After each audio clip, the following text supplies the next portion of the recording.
As we know, Airbnb announced, again, for the second time, they'll go public. They first announced September 19th, 2019. They announced it again August 2020.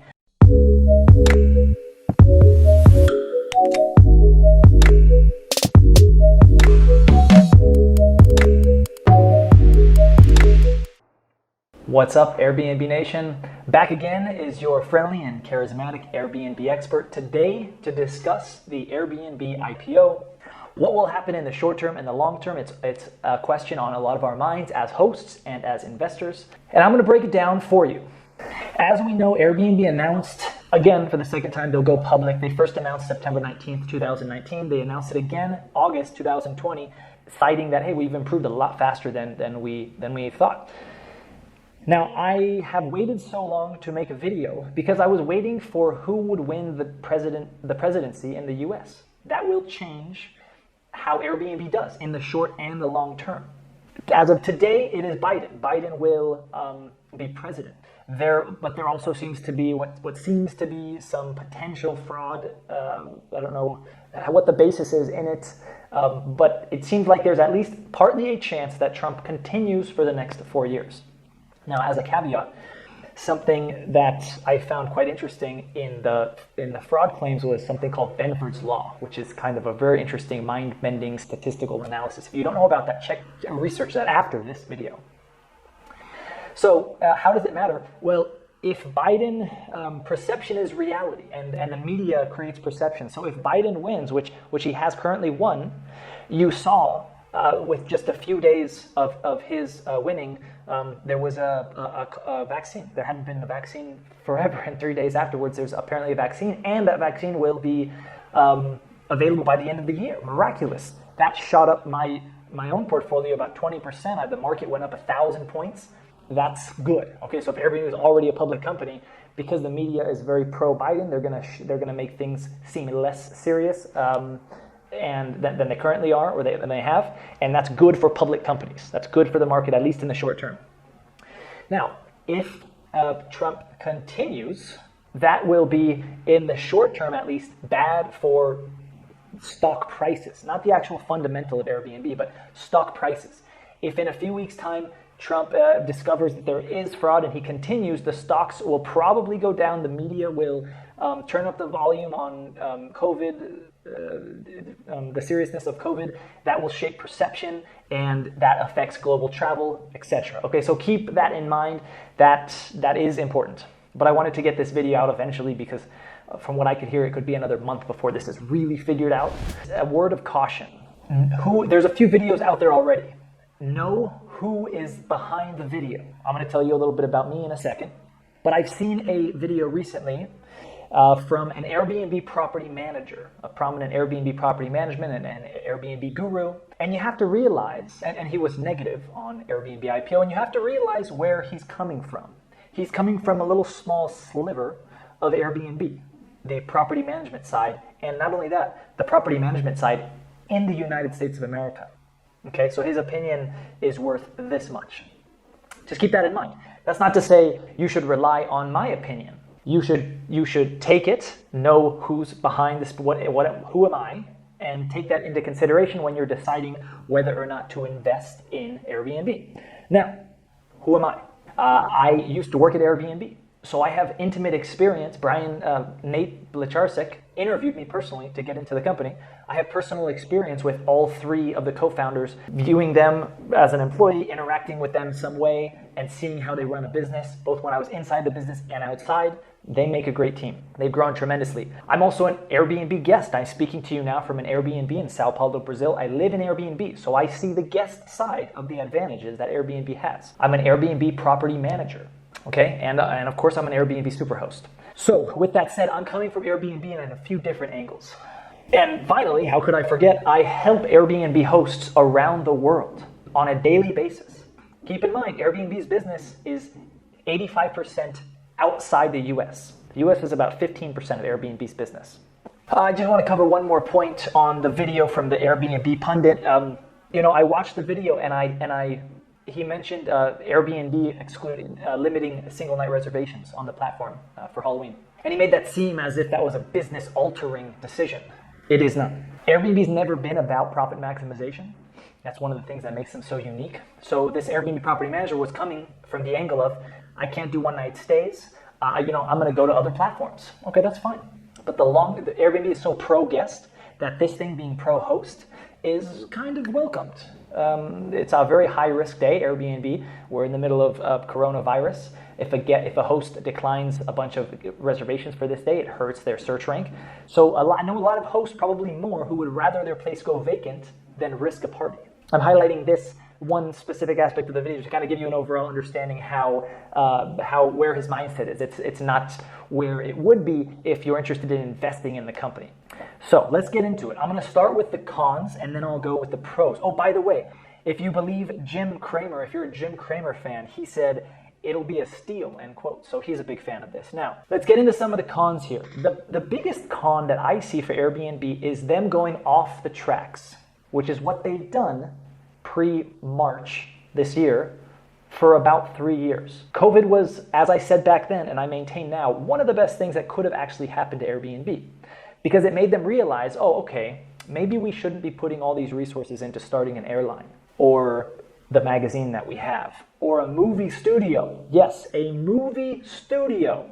Airbnb was creating a movie studio. And this is all with 3 years going by of zero host improvement. I mean, the app is shitty. It's still shitty. It could be improved. They finally have made some updates on the dashboard. That's the biggest potential area of misguidedness that could affect Airbnb significantly, is if they again go off the tracks and start making changes to the company without focusing and maintaining focus on the core of the business, which is the host. You've got to improve the host experience just as much as the guest experience. That's one of Airbnb's competitive advantages now. One of the big, for any company, is competition. Now, Airbnb has competition. They're kind of like, they're old school competition, so they're trying to manage to today's day. That's why everybody has such an advantage in that respect. However, Airbnb isn't so sticky, especially to the guest. For example, if you have an iPhone, you probably also use a Mac. And same with Google, you got Gmail, you got Google Maps. These are very sticky services. Once you start using them, it's kind of hard to get out of Apple Music and whatnot. Airbnb as a guest, it's not hard at all to use the other services. Okay, the host is a little bit more difficult. It's a little bit more sticky with the reviews and whatnot, but not so much. It's really not hard at all. That's a potential, that's a con for the company in the long term. Now, of course, there could be new competitors. The current competitors could improve. That's always a potential issue. I'm going to get into that in the pro side of things in the next section, where Airbnb is kind of insulated from competitors. At least they're not just going to spring up like that on Airbnb. You may not know up until now whether or not I am pro buying Airbnb stock or not. I am pro. In fact, I wrote a rather lengthy article on my personal blog, DannyBooBoo.com. I will add a link here and in the description, and it lays out my thoughts on why do I think Airbnb is worth $140 billion. Yes, $140 billion. That is 5 times more than they're worth now. Now, I wrote this article in December 2019, so a month or so before COVID. Now, I said they're worth that much in 2020. Now, things have changed quite significantly. I still think the fundamental business is the same, though the trajectory of when they're going to reach that amount has been extended. For how long, I don't know. But the point is that I firmly believe Airbnb is worth significantly more than the $18 billion that they're valued on the books with the last round of financing, or what looks to be the $30 billion that they'll go public at. I'm not going to get into that article in detail. The article I said is quite long. Please click in the description after this video if you want to read that article in full. I go at it from Airbnb as a host, as a guest, as an employee, as a property manager, and I lay out my reasons for why I think, how did I get to that $140 billion mark, which I will briefly cover here. But first, I want to mention the timing. Airbnb has timed the market surprisingly. I don't think they timed it, but it just so happens that this is a better time to go public, December, than March or Q2 of this year, 2020. The reason is because of coronavirus depressed the market. The market was at all-time highs. If the market's at all-time highs, well, you can continue going up, but you'll eventually come down. But nowadays, we're starting at a depressed level. The last quarter, the U.S. economy grew by 33%, biggest of all time. Now that's a little bit misleading because we're starting from such a low point. But what that does is, as a public company, Airbnb has basically guaranteed growth in addition to what they otherwise would have seen, because Airbnb's profits are starting from such a lower point this year. So next year it's almost guaranteed that they'll make profit, but they'll grow the company, but then they'll grow it more because of what happened in 2020. Does that make sense? If not, hit me up in the comments. I'll meet you guys down there. So the perception is that Airbnb is growing really, really big. The perception is the US economy is growing at 32%. Amazing. The reality, if you dig down a little bit, is the economy is just growing by so much because they were starting from a low point. Same with Airbnb. They're going to, in the future, when they release quarterly and yearly statements, they're going to be growing so much, but only because they started from such a depressed level in 2020. Now, in addition, every year we go, there's a year of Airbnb guests. Maybe the awareness of Airbnb in 20 to 30-year-olds is 50%, maybe more. Maybe the awareness from 15 to 20-year-olds, the awareness is 75%. But as the years go on, if Airbnb continues as a company, the awareness of Airbnb will go from 70 to 80 to 90 to nearly 100%. Here in Sao Paulo, I'm looking at, as I often do in cities, I want to get a feel for the real estate. I went and I visited some brand new apartment buildings. And they mentioned to me without prompting Airbnb. So here in Sao Paulo, Brazil, they mentioned to me that something about Airbnb. Airbnb is allowed here, and it's a new project. So imagine that. Nowadays, Airbnb is being mentioned. Not to mention Airbnb is now a verb. I'm going to Airbnb. Where are you staying? I'm Airbnb-ing this trip. So for all, if that's an indicator for all construction buildings going up, and there's a 2 or 3 year lead time, they're all going to be, they're all considering at least Airbnb, all of them. That's great growth. That lowers the hurdle for people listing on Airbnb. Because some people who are living in apartment buildings, Airbnb came up, I want an Airbnb, but my apartment building is just not so suitable for it. Well, now it's a decision, it's a conscious decision when people are making future home purchases, and for sellers as well. And to wrap up this video, the reason why I think Airbnb is so valuable is because of the following reason. We'll take Uber and we'll compare it to Airbnb. Uber is very similar to Airbnb in that they provide a platform where they match the seller, in this case a car driver, with a buyer, in this case a car passenger. Airbnb has a platform as well. They match a home owner with a home renter or a guest. But that's where their similarities disappear. And Uber knows where their seller is, knows where the driver is. Sao Paulo, San Francisco, Paris. Okay, you can market to them and you can grow your company if you have enough capital. That part's easy. Uber also knows where their buyer is, the passenger. No matter where the passenger, what nationality the passenger is in Sao Paulo, in Paris, in New York, in San Francisco, no matter where that passenger is from, where they came from, it doesn't matter. They're in New York, San Francisco. The Uber knows where that buyer is, so they can also market to them. That makes things very easy. That's why Uber had such a huge valuation. That also makes competitors very monetizable, very doable, and we've seen that. We've seen that with Grab in Asia. We've seen that with Yandex in Russia. We've seen that with Bolt in Colombia. We've seen that with all of these startup competitors all around the world. I think it's Didi in China. So Uber didn't have really any kind of a barrier to competition. Anyone could compete with some money because they knew where the buyer and the seller is. Airbnb knows where the seller is. Where's the property? Where's the property? That's where the seller is. You can market there and grow that market pretty easily, at least on the supply side. On the demand side, who's the buyer, the guest? Well, some cities do have trends. We know that guests coming to this city come typically from, we know guests coming from New York, a lot of them come from Paris and London. We know that a lot of people coming to Sao Paulo, Brazil are coming from Paraguay and Colombia and Argentina. So they kind of know that, but you can already see that's 3 countries. So it gets a lot more complicated targeting the buyer.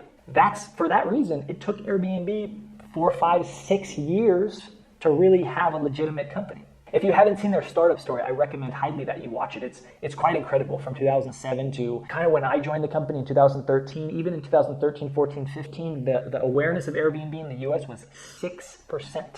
It means no one knew about it. I mean, I was in San Francisco where Airbnb was located. And I would talk to people my age or younger who would seemingly know about Airbnb, and they're like, Airbnb, what? This was in 2015, okay? So that tells you how much potential growth there is in the future for this company. Okay, so for those reasons, Airbnb really has a stronghold on the market. If they continue delivering a positive experience for the host and the guest, and again, I know there's a lot of complaints both from the host and the guest, but I can tell you quite assuredly, as a traveler interacting with a lot of Airbnb guests and helping Airbnb hosts around the world on a daily basis, I've helped hosts in more than 56 countries now, Airbnb is overwhelmingly positively received. It's the negative experiences that get the clicks and the attention and get covered on news. But overwhelmingly below the surface, Airbnb is very highly regarded. And additionally, one more thing is that the company itself is very well received in the media. In today's world, how Airbnb, the company, Brian Chesky, deals with layoffs, deals with promoting certain political ideologies, or they're big on LGBT. They're a very politically correct company. Now, personally, I think they should stay out of the political game, but the media they receive Airbnb very well, specifically how Brian Chesky laid off the employees.